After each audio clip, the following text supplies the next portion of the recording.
화려하지 않아도 정결하게 사는 삶, 가진 것이 적어도 감사하며 사면서 내게 주신 작은 힘 나눠주며 사는 삶, 이것이 나의 삶의 행복이라. 눈물 날 일 많지만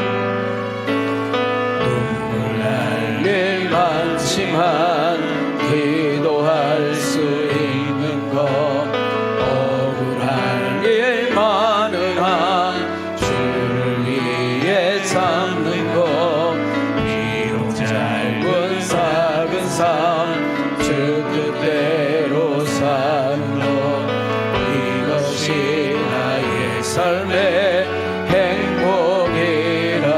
우리 옆 사람을 향하여 이것이 행복. 옆 사람 보고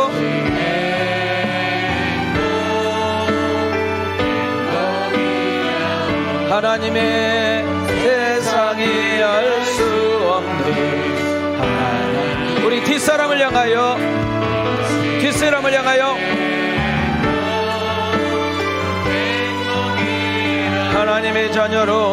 하나님의 자녀로 살아가는 것, 이것이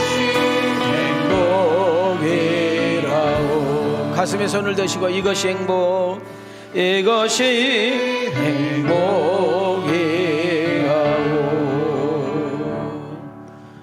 할렐루야. 우리는 5월을 가정의 달이라고 정했습니다. 왜 정부에서도 가정의 달로 정했을까요? 가정이 그만큼 소중하다는 것이겠죠. 가정을 지켜야 된다, 이런 의미가 있겠습니다. 사람은 누구나 이런 고슴도치도, 심지어 이런 의식이 없는 짐승도 자기 가족을 보호하는 본능이 있어요.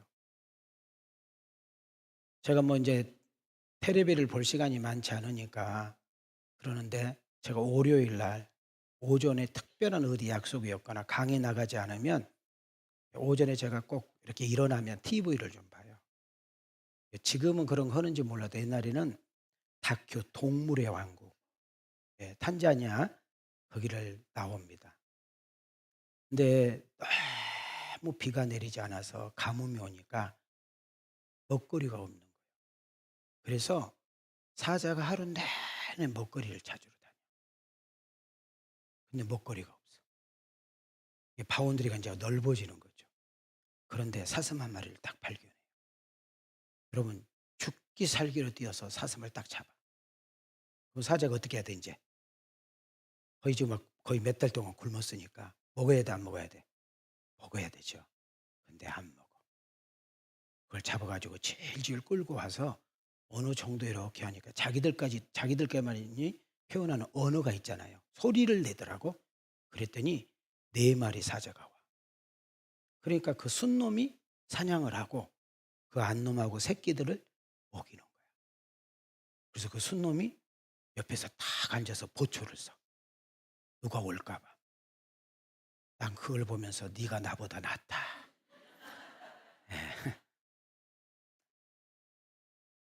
나는 내가 좋아하는 아이스크림이 있거나 나는 내가 좋아하는 지포가 있으면 우리 남매 생각 안 합니다. 오기 전에 얼리 먹어버립니다. 사람은 누구나 다 행복이라는 그림을 떠올려요. 내일 제가 아침 7시에 우리 김규용 목사, 옛날 우리 교회 부목사였던 그 은혜가 결혼해서 제가 결혼식장을 갑니다만은, 결혼이라는 자체도 행복이라는 단어를 가지고 이제 우리가 결혼을 하는 거잖아요.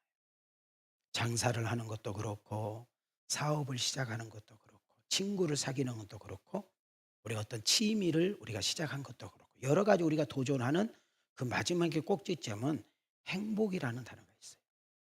근데 이놈의 행복이라는 것은 잡힐 듯 잡힐 듯 하면서 잡혀 안 잡혀? 안 잡혀. 그래서 나온 것이 나 잡아 봐라가 나온 거예요. 자, 우리 옆 사람 인사해요. 자, 나 잡아 봐라. 시작. 잡았어? 사람은 누구나 행복을 원해. 사람은 누구나 사랑을 받기를 원해. 사람은 누구나, 우리 부모님, 특히 우리 엄마들은 이러잖아요. 옛날에 여러분, 장독에다가 물 하나 이렇게 떠놓고, 우리 한국에 하나님이 들어오기 전, 예수님 복음이 들어오기 전에는 달을 보면서 빌었잖아요. 그 비는 내용이 뭐예요? 시집간 딸을 위해서, 저 애출 나간 아들을 위해서, 비나이다 비나이다 우리 딸 우리 아들을 축복해 주시오. 달리며 나는 이렇게 가난하게 남편 잘못 만나서 거지처럼 살지 마. 내 새끼들만큼은 잘 살았으면 좋겠어요 하고 빌어야 안 빌어요? 전설의 고향을 안 봤어? 그래요 안 그래요? 그러니까 사람의 본능은 따라합시다. 행복, 평안, 사랑, 축복, 항상 그걸 새기면서 살아 안 살아? 근데 이상하게 그것이 나하고는 조금 왠지 멀은 것 같고 나하고는 왠지 상관이 없는 것처럼 느껴질 때가요 많아요. 종종 있어요. 단 말이죠. 그래서 우리는 인생을 한 20년, 30년, 40년, 50년쯤 반 바퀴를 딱 돌아보면 뭘 깨달아요? 아, 인생은 내 마음대로 되는 것이 아니구나. 잠언서에 나오죠? 그럼 우리가 적어도 잠언서는 1년에 한 번쯤 꼭 읽어봐야 돼. 왜? 잠언은 어떤 책이에요? 우리 인생의 지혜가 가장 많이 담겨져 있는 책이 잠언서이지요. 또 하나는 우리는 어떤 이 착각과 오해 속에 사느냐 하면 조금만 우리 인생이 좀 잘 되거나 풀리잖아요. 뭔가 막 좀 뜻대로 되고 막 뭔가 좀 잘 되면은 어떤 순간이 딱 오냐면은 나는 꽤나 괜찮은 사람이야. 내가 아니면 누가 이거 할 수 없어. 아, 내가 그래도 이 정도 된 거야. 이런 생각을 할 때가 있어. 지금도 있어. 그리고 조금만 잘 되면 꼭 자기보다 더 잘난 사람은 끄집어 안 들어와. 꼭 자기하고 비스무리하거나 자기보다 한 끗 낮은 사람을 끌고 들어와서 내가 그 사람보다 낫다고 지가 만족을 해. 이걸 뭐라고 해? 자기 만족이라고 그래. 말귀를 못 알아들어. 그래서 어떤 친구하고 비교해 보면서 내가 연봉이 많고 어떤 여자 친구하고 비교해서 내가 아파트가 좀 평수가 넓고 어떤 친구보다 내가 조금 차가 좋은 거 있으면 어떻게든지 가서 자랑을 해야 돼. 그래서 막 자랑하고 있는데 나는 소나타를 타고 갔는데 그랜저가 딱 나타나면 바람과 함께 사라져. 소가 타는 거 몰라? 소나타. 그래서 잘난 척하고 높아지려고 하려고 하고 누군가에게 막 자랑하려고 하는 마음이 내 마음속에도 있다. 그래서 나도 모르게 거기서 주제 파악하면 좋겠는데 거기서 한 단계 더 나가. 그래서 교만 떨어. 까불어. 건방 떨어. 그 순간 여기까지 오게 하신 분이 하나님인데 이런 은혜를 주신 분도 하나님인데 그걸 깜빡 잊어버리고 자기가 뭔가 잘해서 세상 말로 운때가 좋아서 그것을 누리고 있다고 착각 속에 빠지는 인간들을 향하여 내가 여러분들에게 영상 하나 공짜로 보여줄 테니 그냥 보고 가요. 알았어요? 브라질 남부지방에 며칠째 폭우가 쏟아지면서 그 피해 규모가 커지고 있습니다. 공항이 물에 잠겨 폐쇄됐고 또 강이 흘러 넘치면서 주요 도로가 끊겼습니다. 기후변화 때문에 대서양의 온도가 높아진 게 이런 폭우의 원인으로 꼽힙니다. 김영하 기자. 누런 물바다에 비행기가 배처럼 떠 있습니다. 폭우로 공항 활주로와 터미널이 물에 잠기면서 오도 가도 못하고 고립된 겁니다. 공항은 무기한 폐쇄됐습니다. 인근 경기장은 거대한 흙탕물 수영장으로 변했습니다. 주차된 차들은 지붕만 간신히 보입니다. 현지 시간 29일부터 이어진 집중호우로 브라질 최남단 히우그란지두 술주의 70%가 물에 잠겼습니다. 130만 명이 사는 최대 도시 포르투알레그리는 강이 범람하면서 거대한 수상도시로 변했습니다. 주요 도로와 다리 대부분이 끊겼고 산사태에 수력발전소 댐까지 일부 무너졌습니다. 현재까지 최소 90명이 숨지고 130여 명이 실종 상태입니다. 부상자는 300명이 넘습니다. 피난민은 15만 명에 달합니다. 주내 497개 도시 중 400개 가까운 도시에 비상사태가 선포됐습니다. Para que lado vai, sem contato, porque não tem energia, não tem telecomunicação, sinal de celular. Então fica difícil o contato com as famílias para saber para onde vai, para deixar de ir. 브라질 남부 지역 홍수는 올 들어 벌써 4번째입니다. 기후학자들은 온난화로 뜨거워진 대서양 온도를 원인으로 지목합니다. 평소 26, 27도 정도인 해수면 온도가 올해는 평년보다 1도 이상 높다는 겁니다. 대서양의 바닷물의 온도가 상승하면 다량의 수증기가 증발하게 돼서 집중호우의 수증기를 공급해 줄 수가 있습니다. 브라질 남부 지역은 다음 주 초까지 또 한 차례 큰 비가 내릴 것으로 예보돼 추가 피해가 우려됩니다. SBS 김영화입니다.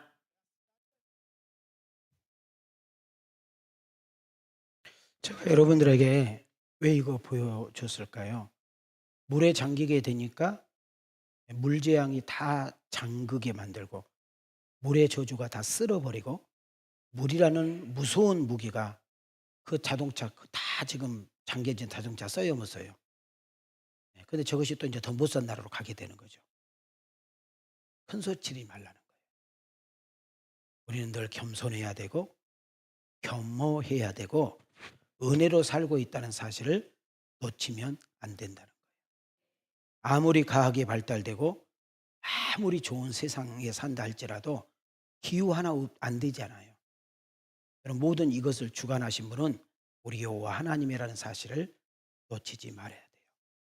지금 브라질에 많은 관광객들, 많은 사업하신 분들이 저 공항에 가려고 비행기표 끊었을 거예요.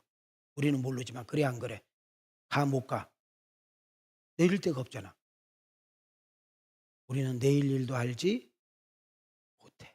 자, 옆 사람 보고 인사해요. 까불지 말아요. 왜 나보고 이야기해? 옆 사람. 까불지 말아요. 주제 파악하고 살아요. 재앙 앞에 정치의 힘으로, 군사의 힘으로, 과학의 힘으로 막을 수 있어요? 빨리 막을 수 있어요? 여러분, 하나님이 맘먹고 하는 일 사람이 막을 수 있어요? 없어요. 다시 한번 옆 사람에게 건방 떨지 말아요. 인간의 무능함을 항상 인지하시고 인간이 대단한 것 같지만 하나님의 은혜가 없이는 안 된다는 사실을 놓치지 않기를 축복합니다. 수많은 인생의 환난과 문제와 어려움, 우리 인간이 어떻게 해야 될지 모르는 수많은 위기와 숙제들 앞에서 우리는 놓일 때가 많이 있죠. 이걸 우리는 이렇게 말합니다. 재앙이라고 그래요. 뭐라고 그래요? 자, 재앙은 예고가 있어요, 없어요? 여러분, 코로나라는 이름이 여러분 2, 3년 전만 해도 그런 코로나라는 이름이 있었어, 없었어? 없었어. 여러분, 지금까지 이제까지 바이러스는 어느 지역만 파괴했고 어느 나라만 문제가 됐는데 이놈의 코로나는 전 세계를 다 강타를 해버렸어. 그래서 하늘도 땅도 도로도 다 막아버렸어. 여러분, 중국이라는 나라는 우리로 말하면 전라남도, 전라북도, 경상남도, 경상북도를 아예 막아가지고 나오지도 못하게 해버렸어. 이런 재앙들이 또 언제 생길지 우리 알아요, 몰라요? 몰라요. 그래서 사람들은 거기에 싸워서 이길 힘이 없기 때문에 피할 길이 없으니까 절망하게 되고 낙심하게 되고 두려워하는 거예요. 그래서 다시 한번 가슴에 손을 대세요. 주자폐역해야 됩니다. 겸손해야 됩니다. 내가 얼마나 연약하고 미련하고 모자란 존재인지 알고 살아야 합니다. 이런 사람들만 하나님의 은혜를 구할 수가 있는 거예요. 그래서 성경은 우리에게 이렇게 이야기해요. 고난이 내게 유익이다. 여러분, 고난이 왜 유익일까요? 어불성설 아닙니까? 국어 용어로 말하면 역설법이잖아요. 역설법. 어떻게 고난은 나쁜 것이지 유익이에요. 자, 우리는 여기서 귀한 걸 깨달아야 돼요.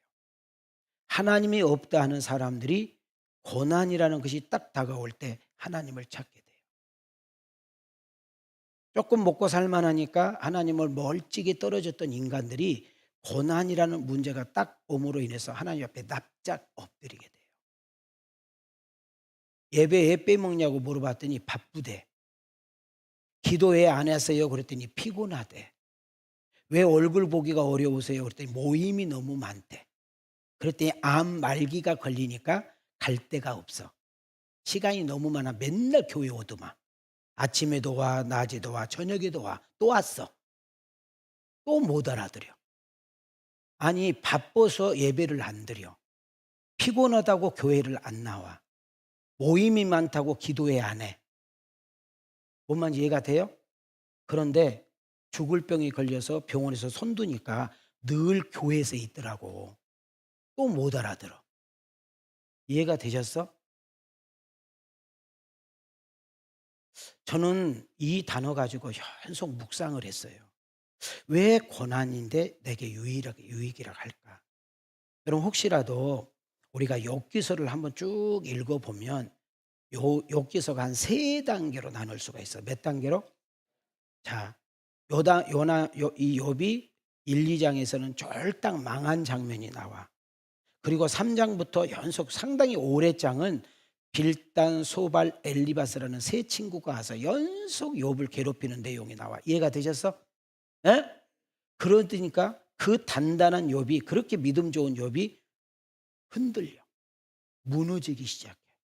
그러면서 하나님 진짜 계시면 내가 어떻게 이렇게 될 수 있냐고.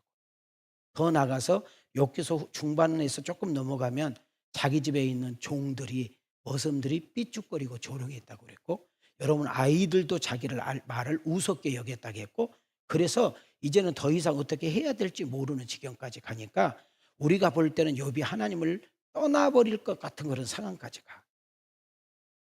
근데 하나님이 욥을 끝까지 붙잡아요. 잘 들으세요. 어떤 사람이 그 어려움을 지나가게 될 때에는 그 사람이 머리가 좋고 운이 좋아서 열심히 해서가 아니라 보이지 않는 하나님께서 그를 붙잡고 있다는 사실을 놓치지 않는다. 이거 잊어버리면 안 돼.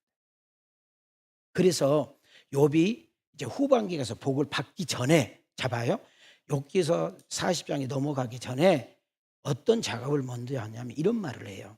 내가 고난을 내 깊은 수렁을 통해서 하나님에 대해서 귀로만 들었는데 내가 하나님을 봤다, 그렇게 말을 해요.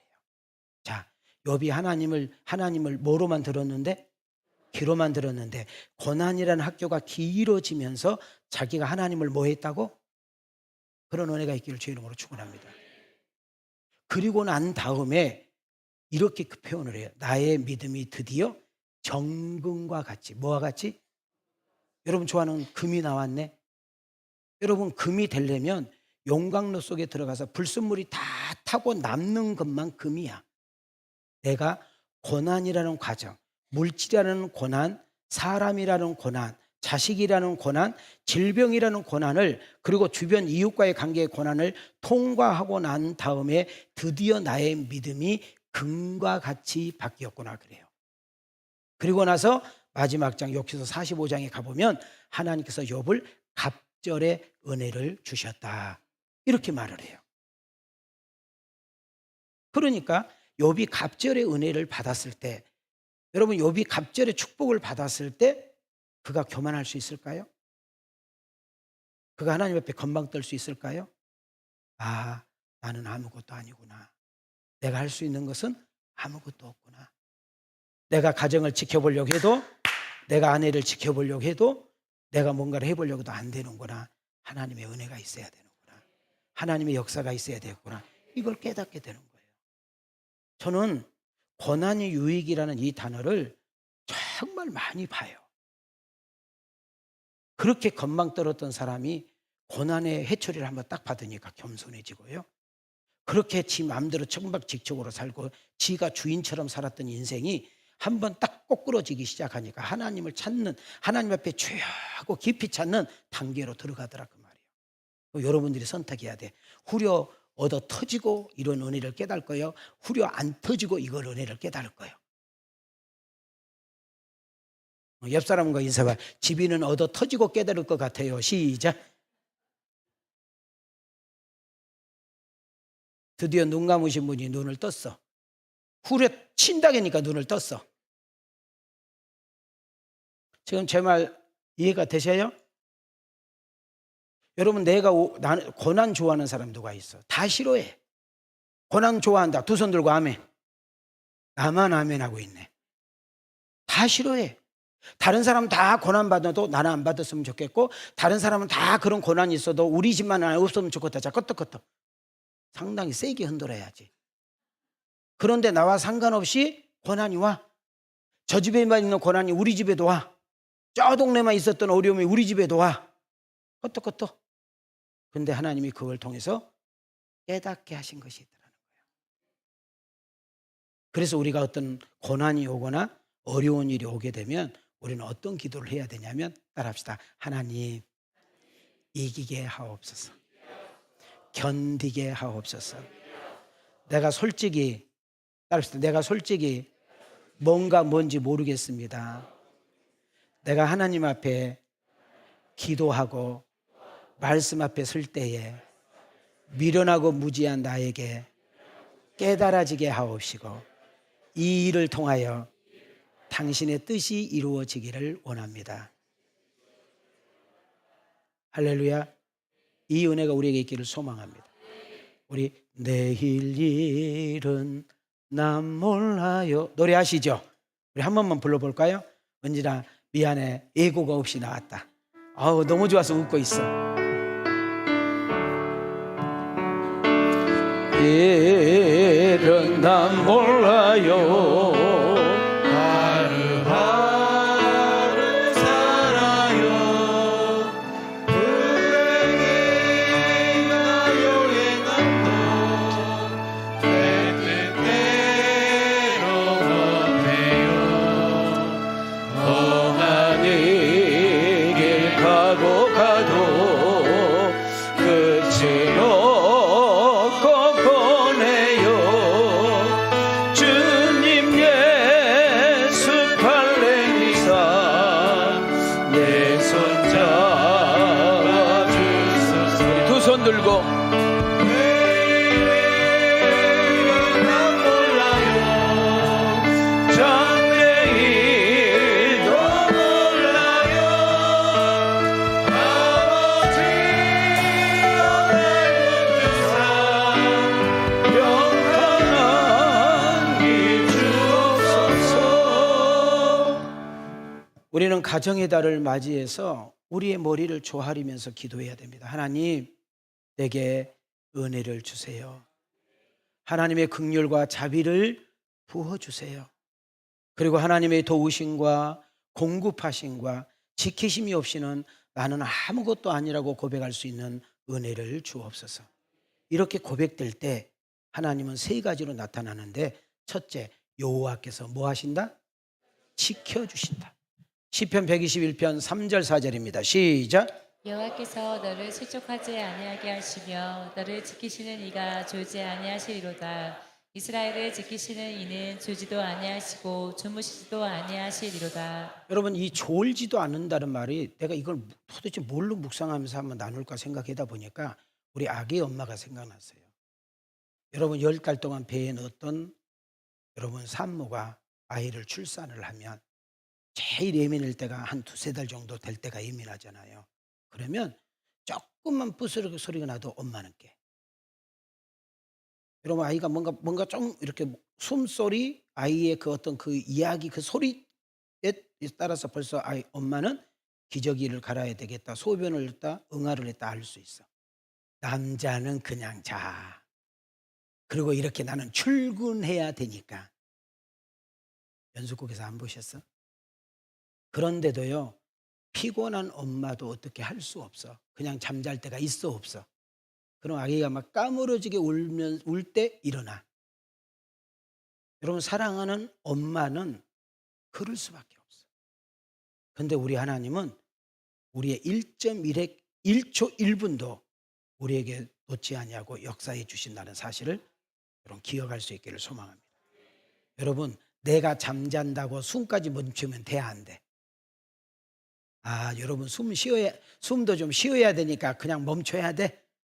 그러면 와서 이렇게 노래 불려. 이제 가면 언제 오나 그리고 좀 이따가 교회 목사님이 성도들이라서 노래 불러. 요단강 건너가 만나리. 그리고 노래 불러. 그러니까 내가 잠을 자도 뭐는 쉬면 안 돼. 너무 어려워? 내가 잠을 깊이 자고 있는데 뭘 쉬면 안 돼? 숨을 쉬면 안 되는 거요. 숨을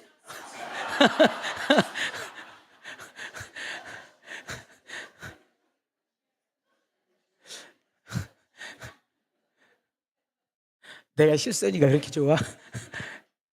숨을 멈추면 안 된다고. 아유 진짜. 두 번째 한번 보실래요? 시편 127편을 한번 보시기 바랍니다. 시작.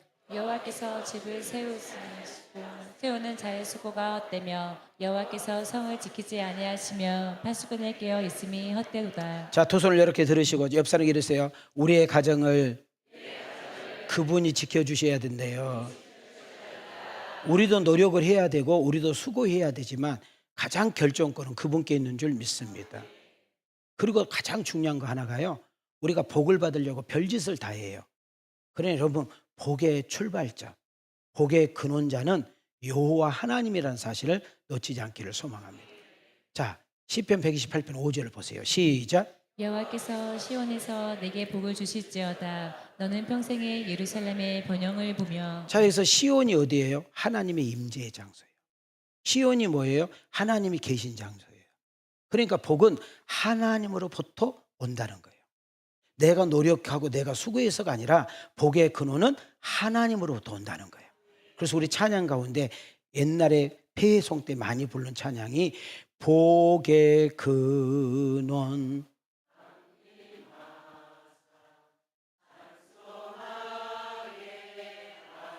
자, 근원이 뭐예요? 근원이 시작이요.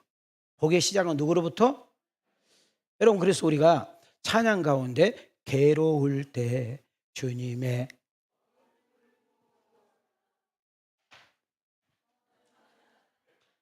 허은진이가 반주를 안 하니까 기다려주는 거야. 이 센스. 가슴에 손을 대시고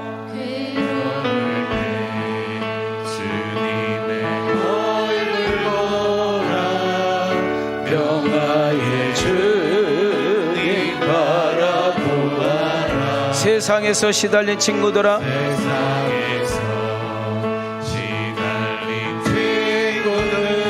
위로의 주님 바라보아라. 위로의 주님 바라보아라. 힘이 없고 내 마음 연약할 때 능력의 주님 바라보라. 주의 이름 부르는 모든 자는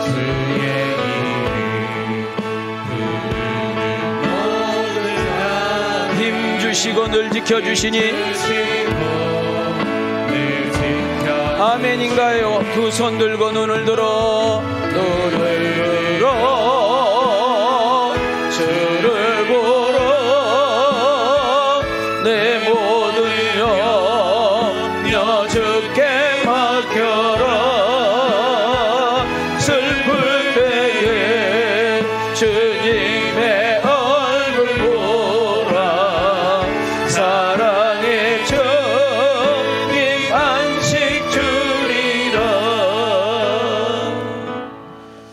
우리의 인생은 두 번이 아니라 한 번뿐이에요. 그래서 일생이라고 그래요. 또 성경의 곳곳에서는 우리의 인생이 그렇게 길지가 않대요. 짧대요.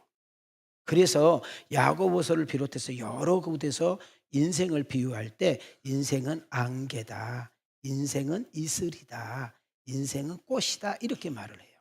이 말은 뭐예요? 중요한 거 하나가 뭐예요? 길지 않다는 거예요. 반짝했다가 없어지는 것이 인생이라는 거예요. 그래서 성경은 우리에게 뭐라고 그래요? 한 번 사는 일생을 잘 살려면 지혜로워야 된다는 거예요. 뭐 해야 돼요? 지혜로운 자가 하나님을 믿고 그 하나님을 경외하고 인생을 대충 낭비하면서 내 멋대로 살지 않는다고 성경은 이야기하고 있습니다. 그런 하나님이 없는 사람, 하나님을 인정하지 않는 사람의 특징이 뭐예요? 먹고 마시고야. 뭐라고요? 먹고 마시고. 이런 사람 특징은 쾌락주의, 물질주의에 초점이 맞춰져 있어. 왜? 영원한 세계가 없기 때문에. 자기가 주인된 삶을 살게 되고 자기 멋대로 살게 되고 자기 욕심대로 자기 기분대로 살아가는 그런 하나님이 없는 사람들의 이런 삶을 우리 예수 믿는다는 사람도 똑같이 옆에서 춤을 추고 있는 것을 볼 수가 있어요. 예수를 믿지 않는 사람도 하나님을 없이 사는 사람도 하나님을 경외하고 사는 사람도 언젠가는 인생의 종착역이라는 곳에 서게 돼요. 자, 어디에서요? 자, 여러분 봐요. 여러분과 나는 지금 인생의 기차를 타고 가고 있어. 여러분과 나의 기차의 역이 어딘지 아무도 몰라. 그러나 하나님이 내리라 하는 데는 장사가 없어. 목사님, 하나님, 나 이제 30대인데요. 하나님, 우리 딸내미 결혼 날짜 잡아놨는데요. 내가요, 진짜 저 인간하고 만나서요, 내가 못 쓰고요, 내가 진짜 팬티를 기어 입어가면서 내가 이제 빌라 하나 사가지고 내일 모레 이사 가는데 나 지금 데려가면 어떻게 해요? 다음 정거장에서 내리면 안 될까요? 아니요, 지금 내려. 우리 주님 냉정해요. 옆 사람 보고 인사해요. 집이는 어느 역에서 내릴지 알아요? 시작. 이거 조그만 어려운 말은 못 알아들어. 다시 한번 이야기해보라. 집이는 어느 역에서 내릴 줄 아냐고. 시작. 그럴 때 여기에 2명 그런다. 강주역 이런다.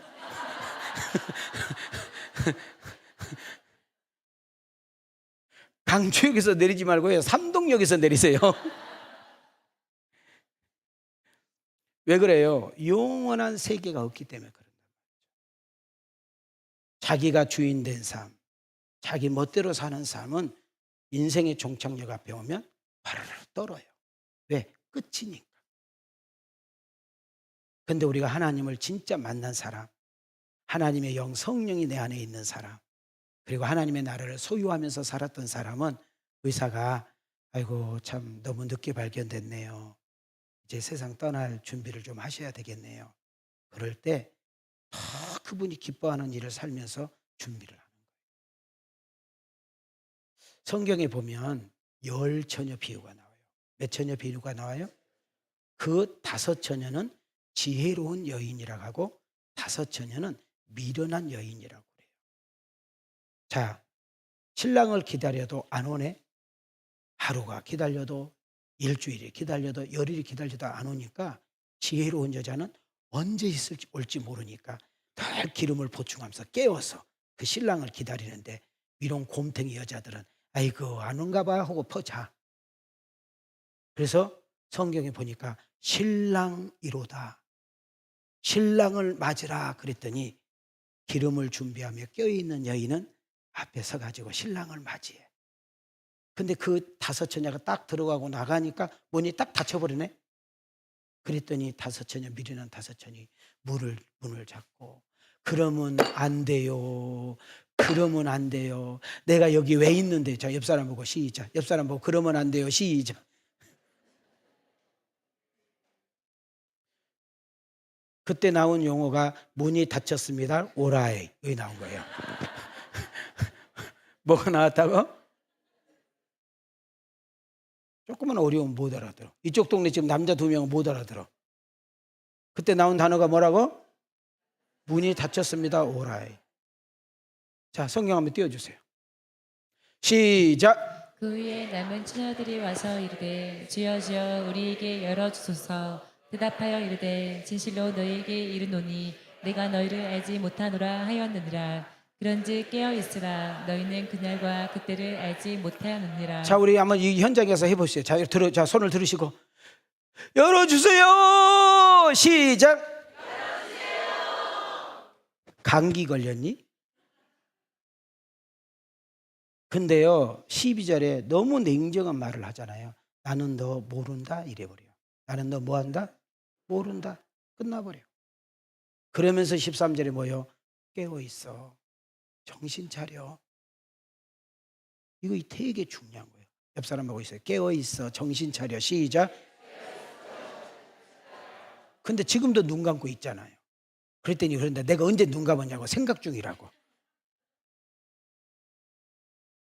우리가 믿음을 지키고 신앙의 정절을 지키면서 사명을 감당하고 하나님의 자녀답게 세상에 나가 당당하게 살 뿐만 아니라 여러분이 서 있는 곳마다, 여러분이 손대는 곳마다 만나는 사람들에게 은혜와 축복의 통로가 되어서 하나님 말이 아니라 우리 삶을 통해서 하나님이 느껴지고 하나님이 보여지는 그런 주인공이 되어지기를 주님의 이름으로 축복합니다.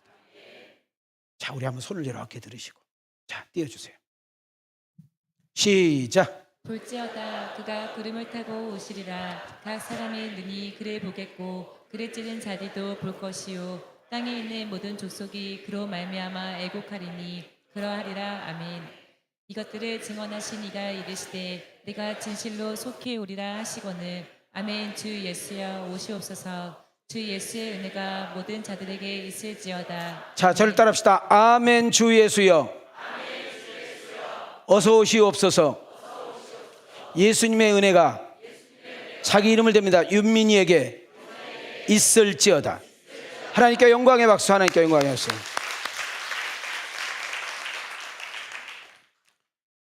손 가져오셨죠? 박수 치면서.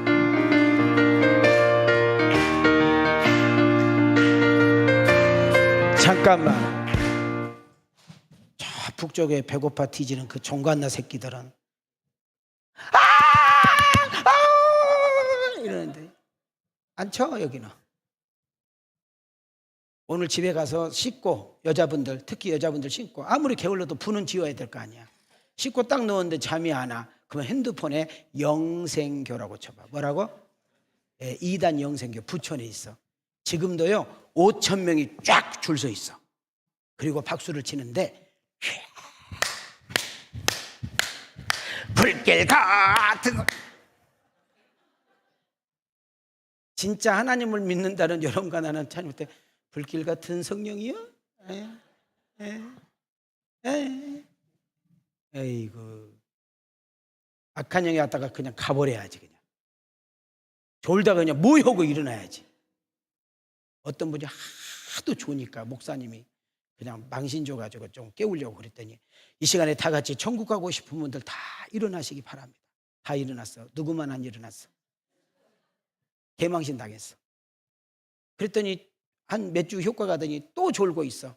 자, 이 시간에 지옥 갈 사람은 일어나시기 바랍니다. 그랬더니 그 사람 벌떡 일어났어. 다 웃었어. 그랬더니 왜 그러냐고 그랬더니 지옥 갈 사람이 일어서라고 그랬더니 목사님하고 둘이 있었어. 그랬더니 앉으면서 한 말이, 나만 쓴 거 아니네. 또 뭔 말이 뭘. 주 오늘에 다시 오신다면 부끄러움 없을 박수 치는 거 봐라. 위에 올리고. 잘하였다 주님 칭찬하며 우리 맡겨주실까. 주 안에서 우리 몸과 마음이 깨끗하게 되어서 주 예수님 다시 오실 때에 모든 3절 주 예수님 맡겨주신 일에 주 예수님 맡겨주신 일에 모두 충성 다했나.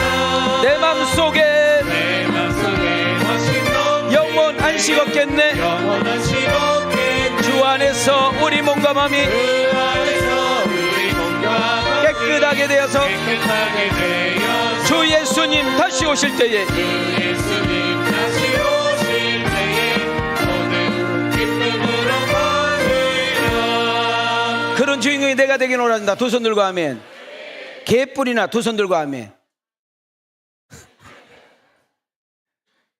가슴에 손을 대세요. 담임 목사님 마음이랍니다. 띄워줘 봐요. 이 가져오셨죠? 시작. 예수님 언제 재림하여도 당당히 맞이하는 성도가 되게 하소서. 언젠가 죽음이란 단어 앞에 설 때도 죽음이 끝이 아니라 새로운 천국 하나님 나라가 시작됨을 알게 하소서. 우린 이 세상을 살아가도 늘 천국에 소망을 두고 하나님 영광을 위해서 살게 하시고 성령님의 도우심과 이끄심으로 인생도 신앙도 가정도 승리하는 삶을 살게 하소서. 한 번뿐인 인생을 행복하게 살게 하시고 후회함이 없는 인생이 되게 하시고 세상에는 아름다운 간증을 남기고 하나님 나라에서는 상 받는 복 있는 자 되게 하소서. 믿어지면 아멘. 그렇게 되기를 주의 이름으로 축원합니다. 그러려면 어떻게 해야 되느냐? 본문에서 해답을 찾아야 되겠죠? 여호와만을 믿고 그 하나님만을 경외하며 의지하게 하옵소서. 시작. 그러나 물은 여호와를 의지하며 여호와를 의뢰하는 그 사람은 복을 받을 것이라. 자, 여호와를 뭐하며 의지하며 여호와를 뭐하며 의뢰하는 그 사람은 뭐 있을지어다? 복이 있을지어다. 하나님 말씀을 믿으세요. 여호와의 하나님을 의지하고 의뢰하는 자가 복이 있다고 말씀합니다. 하나님을 경외하는 사람은 어떤 사람일까요? 하나님을 진정으로 의지하는 사람은 어떤 사람일까요? 환경을 보지 않고 상황을 보지 않고 여건을 보지 않고 수준을 보지 않고 내 형편을 보지 않고 하나님 말씀의 믿음으로 아멘하고 순종하게 되면 하나님께서 일하신 것을 볼 수 있습니다. 자, 우리 두 손을 들고 주먹을 쥐고 이것이 나의 더 크게 이것이 나의 나 사는 동안 끊임없이 구주를 찬송하리로. 어쩌다 한 번이 아니라 하나님의 살아계심을 늘 경험하고 체험하면서 살아가는 은혜가 있기를 축복해요. 성도 여러분, 진정한 복이 뭘까요? 제가 늘 이야기하잖아요. 몸이 아픈 사람이 건강한 거 복이죠. 집이 없는데 집이 있었다 복이지요. 자녀들이 짝을 못 만났는데 짝을 만나서 가정을 복이지요. 그렇잖아요. 늘 빌리면서 살았던 인생이 누군가를 주는 인생 복이지요. 빨리 껐떡껐떡해요. 그러나 복 중에 가장 큰 복은 하나님을 아는 거예요. 하나님을 믿는 거예요. 하나님을 경외하는 거예요. 그분과 함께 동행하며 한 걸음 한 걸음 나아가는 은혜가 있는 줄 믿습니다. 그래서 찬송가 가운데 주와 같이 길 가는 거 됐어요? 하지마 즐거운 일이 아니라 곤욕인 것 같아. 다시 한번 시작. 주와 같이 길 가는 거 즐거운 박수 치면서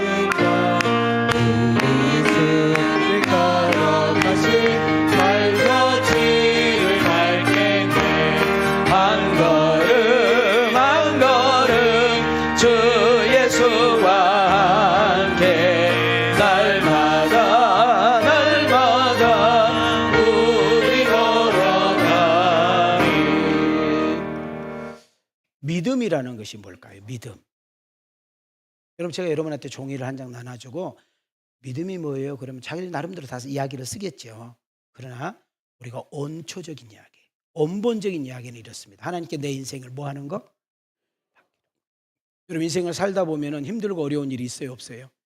내가 아무리 발버둥 쳐도 안 되는 거 있어요, 없어요? 그거를 하나님께 내려놓는 상태. 자, 하나님께 내려놓는 상태. 그것이 사람 문제일 수도 있고, 그죠? 건강일 수도 있고, 남에게 말을 그것만 누구한테 들키고 싶지 않는 뭔가 있잖아요. 그걸 내려놓고 맡길 때에 그분께서 어떻게 일하시고 역사하실 것인가를 기도하면서 기다리는 이 마음 상태를 믿음인 줄 믿습니다. 여러분, 하나님께 여러분의 인생을 맡겨보지 않으시겠습니까? 우리의 말과 생각을 어떻게 하면 하나님을 기쁘시게 하고, 그리고 우리의 생활을 통해서 어떻게 하면 하나님의 영광이 나타날까? 이것이 우리의 고민이고 우리의 숙제이어야 될 줄 믿습니다. 그런데 너무나 나는 하나님을 믿어요, 주님 뜻대로 살고 싶어요, 그러면서도 여전히 염려, 근심은 주특기를 가지고, 자, 옆 사람과 가지고 근심, 걱정은 당신의 주특기. 시작. 하여튼 눈치는 100단이어서 안 따라하네. 다시 옆 사람 따라오요. 근심, 걱정은 당신의 주특기. 뒷사람에게 원망, 불평은 당신은 달인으로 임명합니다. 성경은 염려하지 말라, 근심하지. 여러분, 만약에 염려, 근심이 좋으면 잠잘 때도 안고 자라 이래야 될 거 아니에요. 근심, 걱정이 너무 좋으면 너만 그러지 말고 네 남편에도 줘라. 부부 금실이지 않냐, 네 자식들에게도 줘라. 돌아서 뒤져버리라고 막 이렇게. 여러분, 근심과 걱정은 하나님을 믿는 것이 아니죠. 어떻게 보면 불신앙에서 나오는 불씨예요. 그래서 진정한 믿음이라는 것은 하나님께 나의 인생을 뭐 하는 거예요? 그래서 우리 찬송가 가운데 나의 갈 길 다가도록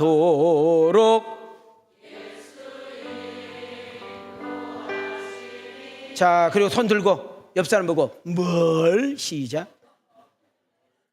노래는 노래고 요한복음 14장 1절과 2절을 보겠습니다. 시작. 너희는 마음에 근심하지 말라. 하나님을 믿으니 또 나를 믿으라.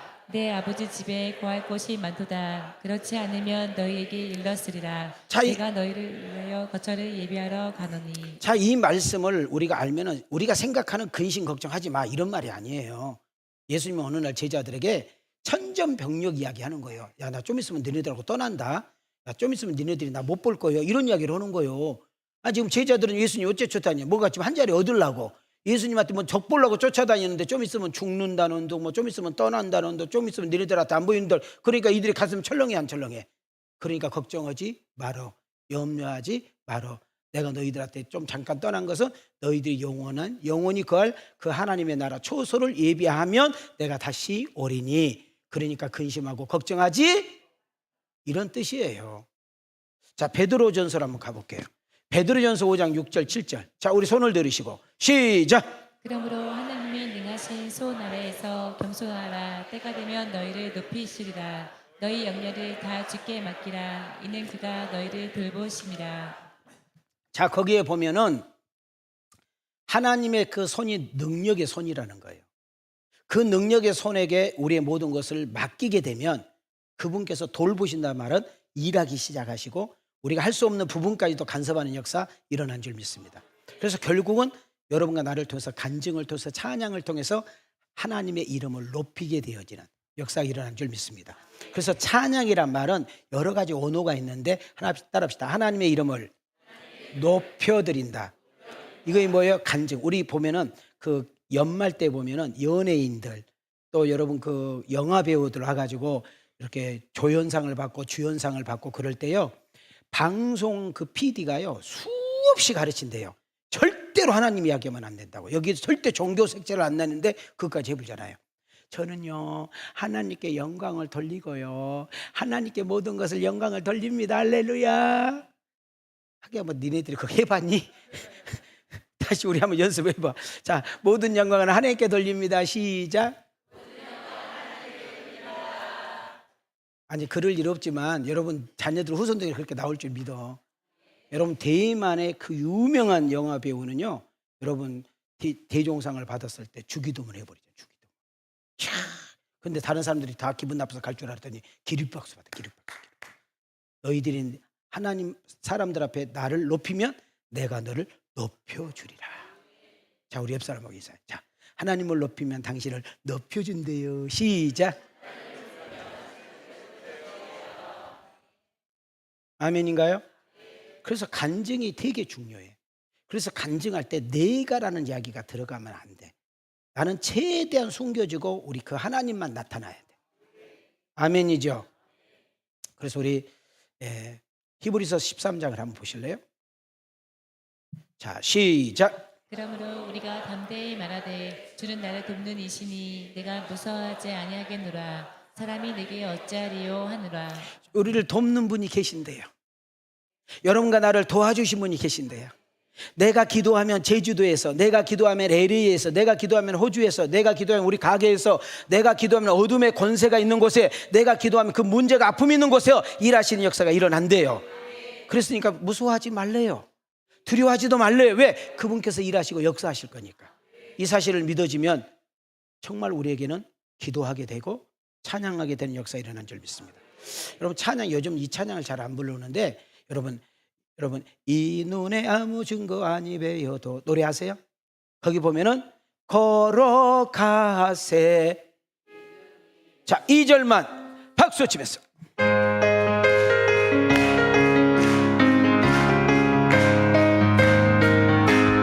이 눈에 아무 증거 어떠하든지 이미 얻은 증거대로 늘 믿으며 이 맘에 의심 없이 살아갈 때에 우리 소원 주 안에서 이루리. 아멘. 걸어가세 믿음 위에 서서 나가세 의심 버리고 걸어가세 믿음 위에 서서 능하기에 아무 증거 없어도. 할렐루야. 에레미야가 누굴까요? 에레미야. 베냐민 땅에서 태어납니다. 그리고 그 아버지가 자기가 딱 태어나 보니까 아버지가 제사장이에요. 그 아버지 이름이 누구예요? hil기야. 그러니까 베냐민 땅에서 태어났고 그의 아버지 제사장 hil기야의 아들로 태어난 사람이 누구라고? 에레미야. 1장 1절 보면 나오죠. 그러면 이 에레미야가 하나님의 선지자로 부름 받았을 때가 언젠가 하고 2절에 나오는데 그때 당시의 왕 이름이 요시야. 누구요? 자, 요시야가 몇 년 통치하고 있을 때? 13년 때쯤 정리하고 있을 때 하나님이 에레미야에게 찾아오신 거예요. 말씀하셨다고 그러잖아요. 오케이? 오케이? 근데 하나님께서 에레미야에게 말하고 있는 내용이 가서 좀 전달하기가 별로 안 좋아. 제가요, 어렸을 때 우리 아버지가 저를 불러요. 윤민아, 구멍가게 가가지고 새마을 담배 달라고 그래라. 옛날에 새마을 담배를 혹시 몰라? 그러면 파고다는 알아? 그러니까 또 파고다 공원인 줄 알아. 옛날에 그랬어, 어르신들이. 네, 그러면은 나한테 돈을 안 주고 애상으로 가져오라고 그래. 또 어떤 때는 또 윤민아 가게 가가지고 기름 한 병 달라. 이래서 이렇게 기름 이렇게 큰 소주병 하나에다 가져오면은 저 기름 이렇게 심지에도 넣어가지고 불 켰잖아요. 또 목사님은 동네 어디냐고 물어본다. 그렇게 물어본 사람이 누구냐? 박묘기요. 도대체 목사님은 도대체 어디냐고 물어보는데 자기가 청주에서 살았다고 엄청나게 웃었더라. 그런데 저는요, 예상으로 가라면 안 가버려. 안 가버려. 나가서 안 가버려. 욕을 얼마나 얻으면, 그래서 내가 이렇게 욕을 얻고 살았어. 돈 주면 칼로 있으면 더 빨리 갔다 와버려. 똑같아. 에레미야도 가서 축복해라. 가서 격려해라. 그러면 역사가 이렇게 일어날 거다. 그럼 얼마나 좋아. 근데 좀 있으면 망한다. 좀 있으면 뺏긴다. 좀 있으면 흩어진다. 좀 있으면 저주받는다. 좀 있으면 재앙 오는다. 정신 차리고 돌아오라. 이런 이야기를 하려니까 솔직히 간이 2금 반, 3금 반, 7금 반이 된 거예요. 그러니까 하나님이 에레미야에게 찾아왔는데 좋은 이야기 했어, 좋은 이야기 했어, 좋은 이야기 했어. 안 좋은 이야기 했다고. 그건 띄워줘라. 인간들이 뭔 줄 모르고 눈만 깜빡깜빡 뜨고 있다 지금. 6절을 띄워주시오. 6절 시작. 내가 이르되 슬퍼도 소이다. 주 여호와여 보소서. 나는 아이라 말할 줄을 알지 못하나이다 하니. 자, 이 이야기를 이렇게 좀 내가 위에 써가지고 착하게 써있잖아. 지금 뭘 가서 전달하라는 거예요? 심판, 저주, 재앙을 말하라니까 자신감이 있어 없어? 심히 두렵다고 그랬잖아. 자기는 뭐와 같대? 아이가 같아서. 진짜 그 뭐 아이요? 아니라는 거예요. 그래서 에레미야가 그 말을 듣고 기쁜 것이 아니라 두려워한 거예요. 8절을 보세요. 시작. 너는 그들 때문에 두려워하지 말라. 내가 너와 함께하여 너를 구원하리라. 나 여호와의 말이니라 하시고. 무슨 말인가 하면 야 가서 전달해. 그랬더니 저 못 가요. 저 아유 나 자신 없어요. 이런 거예요. 그랬더니 하나님이 곧바로 또 말씀하는 거예요. 너 그들을 두려워하지 말으라. 내가 너를 책임지겠다는 거예요. 보장하겠다고 이렇게 이야기하는 거예요. 그러면 우리 여기서 에레미야 이름의 뜻을 보면 그 시대적인 배경을 알 수가 있어. 자, 뜻을 제가 2가지로 써왔어요. 여호와께서 뭐 하시다? 그다음 여호와께서 뭐 하시다? 자, 이 말은 뭐냐 하면은 이사야 선지자, 에레미야 선지자, 에스겔 선지자가 똑같은 그런 하나님의 진노와 재앙과 회복을 선포했는데, 다시 말하면 나라가 망해서 포로로 끌려가가지고 70년 살다가 다시 회복하는 이야기를 한 거란 말이지. 그럼 무슨 말이에요? 내가 비록 이스라엘 백성들을 치지만 다시 쌓아매게 될 것이다. 내가 그들을 흩어버리지만은 다시 모으게 될 것이다. 내가 지금 속상해서 해처리로 때리지만은 그 아픔을 내가 쌓아매게 할 것이다. 심판과 회복을 동시에 외치신 종이 에레미야 선지자인 줄 믿습니다. 그래서 에레미야에게 별명이 하나 있는데 눈물의 선지자. 무슨 선지자? 눈물이 없이는 전할 수 있어 없어? 없다 그 말이야. 우리 한번 옆 사람 물어봐요. 지비는 언제 울어봤어? 시작. 아니 왜 나를 보고 이야기해? 지비는 언제 울어봤어요? 시작. 하여튼 연속곡 보면서는 막 아주 막 엉엉 짜짜. 왜 저거 어떻게 해줘? 원빈이 저거 어떻게, 현빈이 어떻게? 이거 현빈이가 밥 먹여주냐?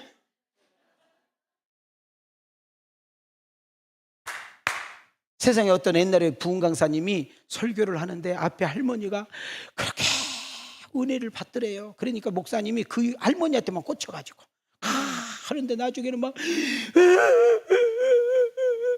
그래서 목사님이 집회 끝나고 그 사람한테 너무 궁금해요. 내가 그렇게 은혜 받았더니 아니요, 엊그저께 죽은 염소가 생각나가지고.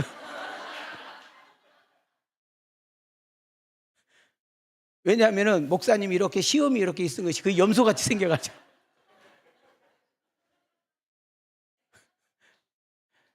웃지도 않는 인간 2명 있어. 근데 어떻게, 그건 주님도 어떻게 할 수가 없어. 알아들어요? 에레미야의 뜻은 일으켜 세우셨다. 그 다음 뭐예요? 세우신다. 자, 축복합니다. 기도하는 여러분들을 통하여 여러분의 가정을, 여러분의 가문을, 여러분의 자녀를, 여러분의 교회를, 여러분의 회사를, 여러분의 모든 모임과 만나는 모든 사람을 일으켜 세우는 역사가 있기를 축복합니다. 아멘. 그러니까 세상 사람들 앞에 네가 예수를 믿는다는 거, 네가 교회를 다닌다는 거 숨기지 말고 당당하게 말하고 외치라는 거예요. 인생의 진정한 행복을 느끼기를 원한다면, 인생의 진정한 평안을 느끼기를 원한다면, 인생의 진짜는 해답을 찾기를 원한다면 하나님께는 나와라. 그 하나님을 한번 믿어봐라. 하나님께 네 인생을 한번 걸어봐라. 그렇게 말할 수 있는 주인공이 내가 되기를 원하시면 두 손 들고 하면, 한참 생각하기로 오는 사람 두 손 들고 하면, 그런 사람들만 노래를 부르시오. 은진아,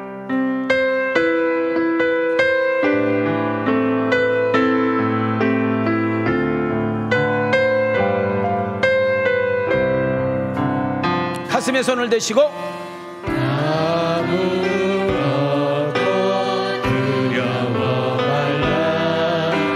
주 나의 하나님이 지켜주시네. 놀라지 마라. 겁내지 마라. 겁내지 마라. 주님이 지켜주신대요.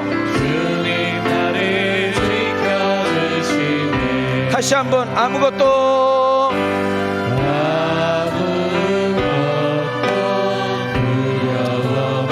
하나님이, 주 나의 하나님이 지켜주시네.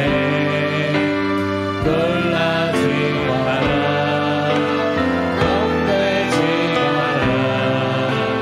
주님 나를 아멘, 지켜주시네. 아멘, 아멘. 두 손 들고 내 맘에 내 맘이 힘에 겨워 지치지 않고 주님 나를 지켜주시네. 주님 나를 지켜주시네. 세상에 험한 풍파 몰아칠 때에도 세상에 험한 풍파 몰아칠 때 아멘.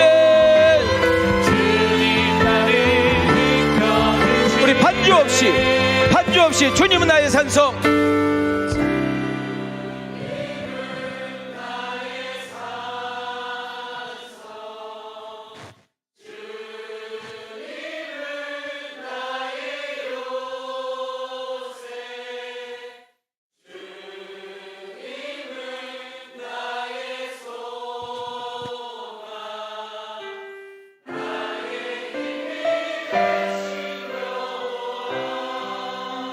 오늘 이 시간에 여러분 안에 있는 그런 두려움과 염려과 근심과 걱정, 이런 오물 썩이들이 예수 이름으로 떠나가기를 주의 이름으로 축원합니다. 그리고 에레미야 사명이 뭘까요?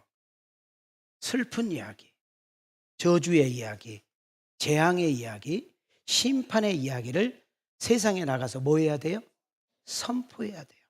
그러니까 심히 그 사람들 앞에 좋은 이야기가 아니고 좋지 않는 이야기를 하려니까 발이 떨어져 안 떨어져. 자기도 인간이니까 무섭기도 하고 두렵기도 하고 그들이 받아들일지 안 받아들일지도 알아요, 몰라요? 그래서 하나님께 눈물로 기도하는 거예요. 하나님, 나는 겁나게 겁나요. 하나님, 나 정말 겁나게 겁나요. 어떻게 했으면 좋겠어요 하고 그렇게 울었다 그 말이에요. 그래서 나가서 외칠 때, 잘 봐요, 나가서 외칠 때에 받아들인 사람도 있지만은 왕과 대신들과 정치인들이 야, 저렇게 쓸데없이 이야기가 다니면 저 새끼 쳐넣어버려.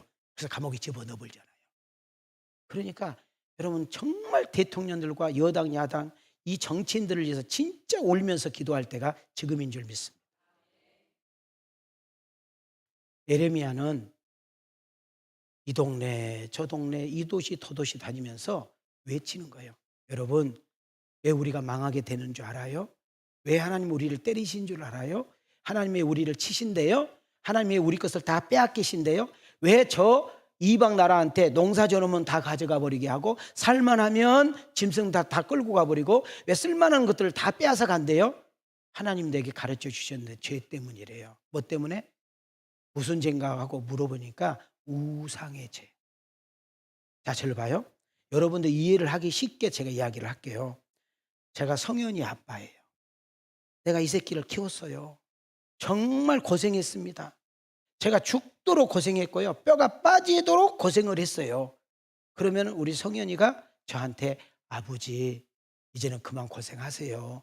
제가 용돈 드리고 제가 이제 효도도 하고 그러는데 이번에도 아무것도 안 줬어요. 거기까지 괜찮아요. 그런데 저 헌필이한테 가가지고요. 아버지 그러고 있어. 내가 열 받아요, 안 받아요? 이제부터 아버지께 충성할 거고요. 내가 헌필 씨에게 내가 내 인생을 걸 것이고요. 내가 당신에게 한 달에 용돈 300만 원씩 줄 거고요. 키운 것은 누가 키웠는데? 집이 되대요. 자, 키우는 것은 윤민이라고 해. 키운 것은 누가 키웠는데? 그런데 성현이라는 자식이 누구한테 가서 아버지라고 해버려? 헌필이가 누군지 모르니까 일어나. 자, 절 봐요. 우상이라는 것을 제가 설명하려고 하는 거예요. 하늘을 열고 닫는 것이 누구요? 이른 비와 늦은 비를 주시면 누구요? 그런데 말도 못하고 듣지도 못하고 아무것도 못하는 그런 막대기, 그런 나무 토막, 사람들이 눈깔 파고 깁하고 이렇게 해가지고 내가요 진짜로 절에 가가지고 이렇게 대웅전이 있잖아요. 절에 거기에 큰 부처가 이렇게 있잖아, 이렇게. 그래가지고 내가 몇 바퀴를 쳐다봤어요. 아무도 없어. 내가 가가지고 내가 구멍 뒤로 구멍 뚫린 걸 봤잖아요. 아무것도 없어. 텅 비었어. 그래서 내가 이제 얼리 나와가지고 앉아가지고 그 부처하고 나하고 이야기하는 거예요. 너는 애롭겠다. 근데 왜 속이 이렇게 텅 비었냐 그랬더니 나한테 대답을 하더라고. 저것들이라서 비는데요. 내가 줄 것은 없고 나는 아무것도 아닌데 그래서 내가 속이 타져서 비었대야. 뭔 말인지도 몰라 또. 시편에 나와요, 안 나와요? 우상에 대해서 시편에 나와, 안 나와? 확인해 줘? 자, 우상을 뭐라고 그래? 듣지도 못하고 보지도 못하고 걷지도 못하고 아무것도 못하는 것이 우상이요. 근데 거기 가지고 아버지 그러니까 하나님 열 받아 안 받아? 열 받아 안 받아? 뚜껑 열려 안 열려? 그래서 열라면 열뚜껑 라면 나왔잖아요. 몰라? 다시 한번. 모르는 두 여인을 위해서 다시 설명. 내가 우리 성현이를 키우느라고 고생했어요. 내가 이 새끼 진짜 그리고 이해 나요. 지 엄마 모르게 지 누나 모르게 나한테 삥 많이 뜯어갔어요. 내가 다 적어놨어요, 노트에다가. 그런데 헌필이한테 가가지고 아버지 내가 이제부터 열심히 할게. 아버지 내가 진짜로 내가 아버지한테 효도하고 내가 아버지 와 나는 열 받아 안 받아? 열 터져 안 터져? 나중에 알고 보니까 또 거기다 용돈을 줬대야. 나한테는 10,000원도 안 주고. 이것이 우상이라고. 이제 알아들었어? 그럼 하나님 화가 나 안 나? 아니 주는 것을 내가 줬는데 저기서 줬대. 그러니까 어떻게 하늘을 닫아버려. 하늘을 닫으니까 비가 내려 안 내려? 농사가 돼 안 돼?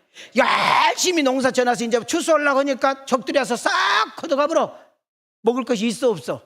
없어. 이제 조금 그래도 버틸만 했더니 와서 때려가지고 다 끌고 가버려. 그래도 이스라엘 백성들이 깨달아 못 깨달아? 못 깨달아. 이렇게 미련 곰탱이 우리 진욱이 집사 너를 들으라고 한 이야기요. 네 엄마가 아버지가 그렇게 했는데 너 연주한테 박 빠져버렸잖아.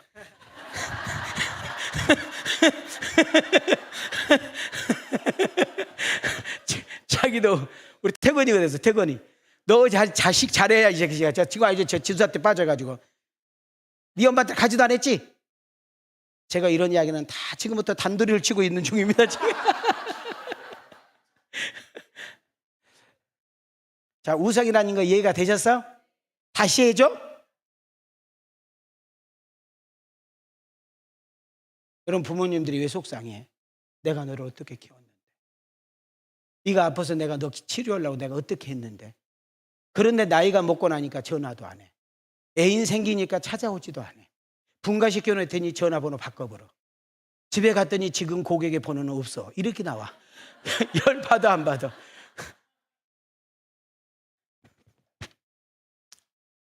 자, 우상에 대한 이해가 됐나요? 그러니까 하나님이 너무 속상한 거지. 그래서 5절을 한번 보시기 바랍니다. 시작. 여호와께서 이와 같이 말씀하시니라. 무릇 사람을 믿으며 욕심으로 그의 힘을 신고 마음이 여호와께서 떠난 그 사람은 저주를 받을 것이라. 사람을 의지하면, 사람의 힘을 의지하면, 사람의 실력을 의지하면, 사람의 여러분 재능과 은사를 의지하면 하나님께서 언젠가는 싹 거두가시겠다는 거예요. 왜? 그걸 주신 분이 하나님이니까. 그러나 잘 보세요. 사람의 힘을 의지하게 되면 하나님이 떠나.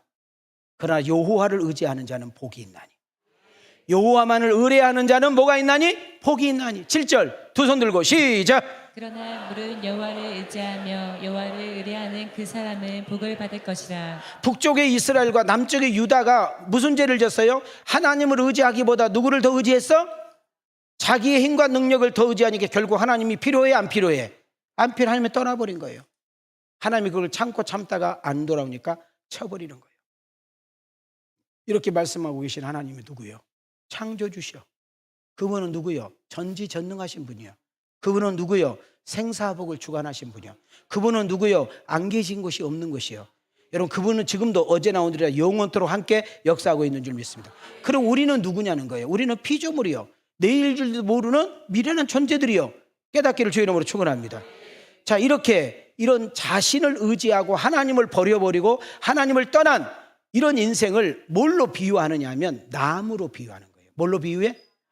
저 광야에 애롭게 서 있는 무슨 나무? 우리 이스라엘 성지순을 갔다 왔잖아요. 이렇게 광야 가다 보면 나무 하나씩 이렇게 서 있어 안 서 있어? 너를 그렇게 만들어 버리겠다는 거예요. 쉽게 말하면 산데 못 산다는 거예요. 애로워 우울해서 뒤져버린다. 정신 차리시기를 바라요. 이해가 되셨어요? 사막의 뭐와 같이? 떨기나무와 같이. 이런 자리까지 가면 안 되잖아요. 그러면 그들이 섬긴 우상이 뭐냐 그 말이에요. 바알이라는 신이야. 무슨 신? 그 다음 아세라 신. 무슨 신? 자, 이 신이 어떤 신이가? 여러분 핸드폰 치면 나와. 잘 살게 해준 신. 애 낳으면 많이 낳고, 짐승 낳으면 많이 낳고, 농사 지면 풍년 들게 하고. 좋아 안 좋아? 하나님은 보여 안 보여? 근데 가서 보면은 그 바알과 아세라 신은 보여 안 보여?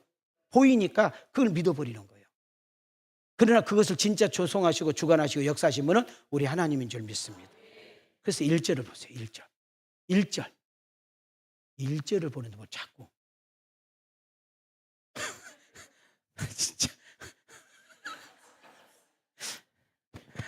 아버지. 33번을 좀 띄워주셔요. 33번은 또 없어? 없대요.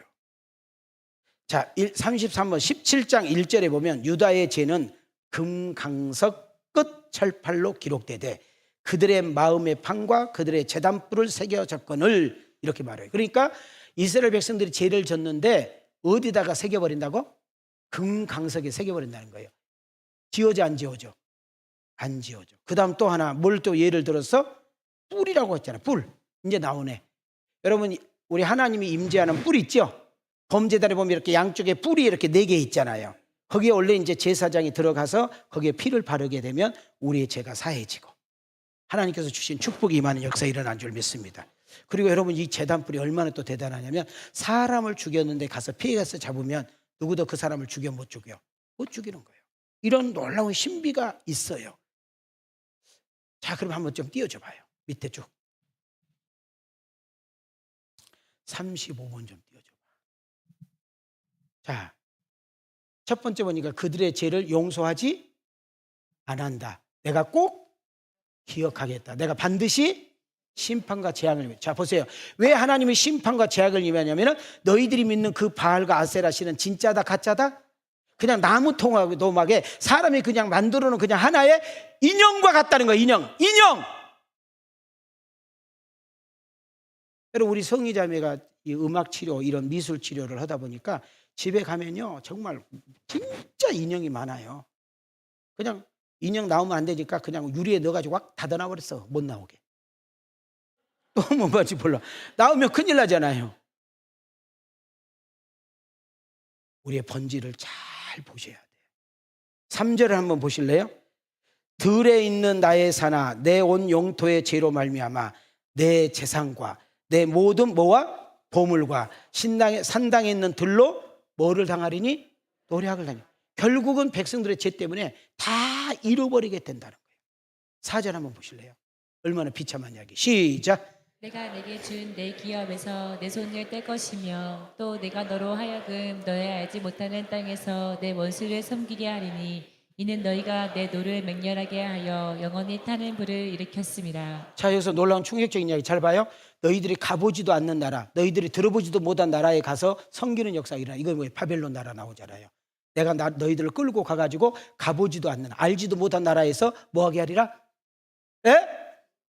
그냥 하나님이 조금 재산 치고 그냥 건강 좀 친 걸로 끈 것이 아니지 그냥 뿌리를 딱 뽑아가지고 그냥 엎어버리겠다는 거예요. 여기까지 가지 않기를 축복합니다. 여러분 우리가 죄를 짓고 회개하고 죄를 짓고 회개한 거 그 은혜예요. 내가 죄라는 사실을 깨닫게 된 것이 은혜야. 근데 아무리 죄라고 해도 죄인 줄 모르는 것은 저주요. 여러분 우리가 신천지라든지 하나님의 교회라든지 여러분 이만희가 죽고 나면 신천지가 무너질 것 같아요? 하나님의 교회 안산홍이가 무너졌는데 더 크게 됐잖아. 신천지가 이제 이만희가 이제 나이 먹어서 죽으려고 그러니까 원래는 영생불사인데 죽으려고 하니까 벌써 6파 5파로 나눠지고 있잖아요. 쪽파 대파 말파로 나눠지고 있잖아요. 왜 그래요? 사단이 악한 영이 그렇게 붙잡고 있기 때문에 그러는 거예요. 여러분 봐요. 우리가 길 건너 봐봐. 교회 잘 지어져 있잖아. 여기 길 건너. 거기 한번 가서 등록 좀 하고 와. 그 구원파잖아요. 구원파. 구원파도 많아요. 유병헌파, 박옥수수파, 또 김요한파. 아이고, 뭔 놈의 파가 그렇게 많아요. 쪽파, 대파. 이번 대통령 그 파 때문에 망했잖아요. 800원이라고 해가지고. 또 뭔 말인지 몰라. 자, 그래서 결론이 뭐예요? 예레미야 17장 8절을 봐요. 시작. 그는 물가에 심어진 나무가 그 뿌리를 강변에 뻗치고 너희가 올지라도 두려워하지 아니하며 그 잎이 청정하며 가무는 해에도 걱정이 없고 결실이 그치지 아니함 같으니라. 자, 이 축복이 오늘 이 금요기에 나온 여러분에게 임하기를 주의 이름으로 축원합니다. 그러려면 7절을 보셔야 돼. 7절. 자, 두 손을 들으시고 말씀 마칩니다. 시작. 그러나 물은 여호와를 의지하며 여호와를 의뢰하는 그 사람은 복을 받을 것이다. 자, 다시 한번 가슴으로 시작. 그러나 물은 여호와를 의지하며 여호와를 의뢰하는 그 사람은 복을 받을 자, 손 내리면 그대로 계세요. 여호와를 의지하는 복이 있기를 원합니다. 여호와만을 의뢰하는 복이 있기를 주의 이름으로 원합니다. 그러게 되면 8절 다시 한번 뜯어요. 그런 인생은 나무로 비유했는데 그 나무가 어디에 심겨진대? 자, 물가에 심겨지니까 가뭄이 와도 비가 오지 않아도 상관이 없어. 왜? 하나님이 그의 인생을 책임지고 있으니까. 이 말을 더 쉽게 말해 시편 1편을 보세요. 복 있는 사람, 여기서 복 있는 사람은 어떤 사람이냐? 하나님을 믿는 사람, 하나님을 아는 사람, 하나님을 경외하는 사람, 하나님을 의뢰하는 사람, 하나님을 의지하는 사람, 하나님께 초점을 맞추고 있는 사람은 복이 있나니 그 복 있는 사람이 시냇가에 심은 나무가 되어서 시절을 쫓아 열매를 맺는 역사가 일어날 줄 믿습니다. 그래서 우리 한번 가슴에 손을 대시고 43번 44번을 띄워주고 오늘 말씀 마치겠습니다. 자, 시작. 하나님만 의지하라. 하나님만 경외하라. 하나님만 가까이 하라. 하나님 말씀에 순종하라. 하나님께 모든 것을 맡기라. 하나님께서 책임지시고 축복하며 은혜 주십니다. 아멘인가요? 자, 두 손을 들으시고 자, 시작. 예레미야 같이 우리의 연약함을 인정합시다. 우리의 모자람을 인정합시다. 우리의 미련함을 인정합시다. 우리의 부족함을 인정합시다. 자, 두 손 높이 들읍니다.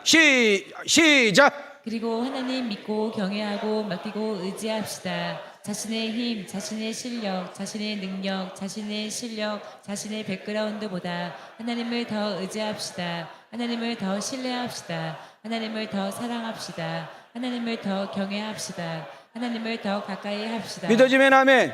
두 손 들고 아멘. 믿음으로 아멘. 그럼 복 있는 인생은 하나님이 주인 되는 줄 믿습니다. 하나님만을 의지하고 신뢰하고 바라볼 때 그분이 주신 말씀을 붙잡고 세상에 나가 적용할 때 하나님이 일하시고 책임지시고 역사하심을 보는 줄 믿습니다. 그럼 하나님께서 우리의 인생을 보장해 주시고 우리를 이기게 하시고 우리를 승리하여 찬양케 하고 간증하여 하나님의 이름을 영화롭게 하고 그 하나님을 자랑하게 되어지는 주인공들이 되어지기를 주님의 이름으로 축원합니다. 주님의 이름으로 축복합니다. 은혜 주신 하나님께 영광의 박수.